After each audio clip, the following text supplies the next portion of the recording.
Hi everyone, it's Jennifer from Fiberflux. In this video, we're going to be exploring the differences between a tapered hook and an inline hook.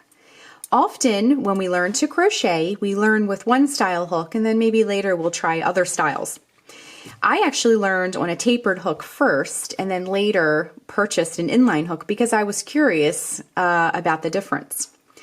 I know in the crochet world there has been debate on which hook is superior and what people like more.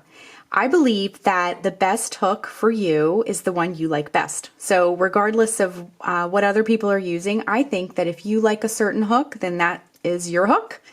So here we have these hooks. I'm going to kind of put them side by side so we can see a side view first.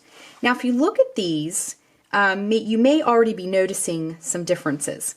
Now, this hook on top is a tapered hook.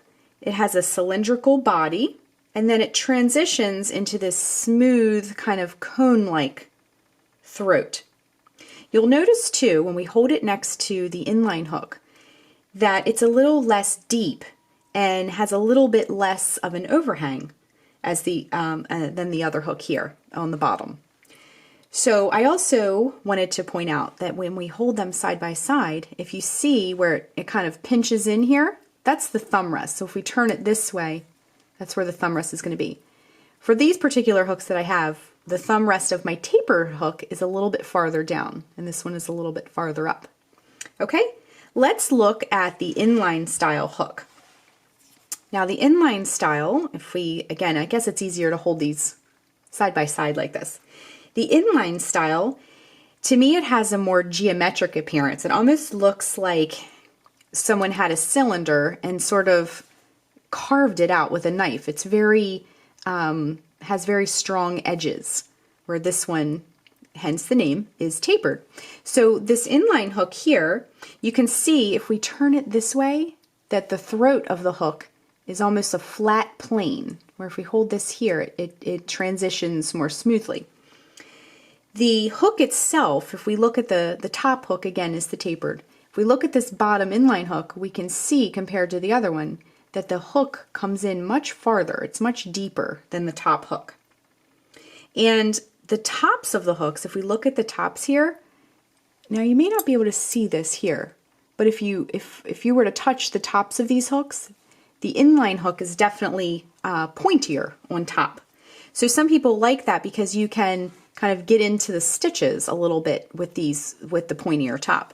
Other people think the more rounded top is sufficient. So it really depends. It's completely a personal preference. I would encourage you to try both of these hooks to see what you like. Now they come in other materials. You can get these both styles in plastic. These are metal, wood, and so forth. And I wanted to ask you to please let us all know what you prefer. Do you like both? Do you prefer one over the other? Leave your answer in the comments below, and we can all kind of see what everybody likes. And I have to say, for myself as a crocheter, I really prefer a tapered hook for certain yarn, and then I like an inline hook for other projects. So it really depends on the project and the yarn that I'm using. And sometimes I'll start with one hook and switch back over. So that is it. That is how you tell the difference between a tapered hook and an inline hook.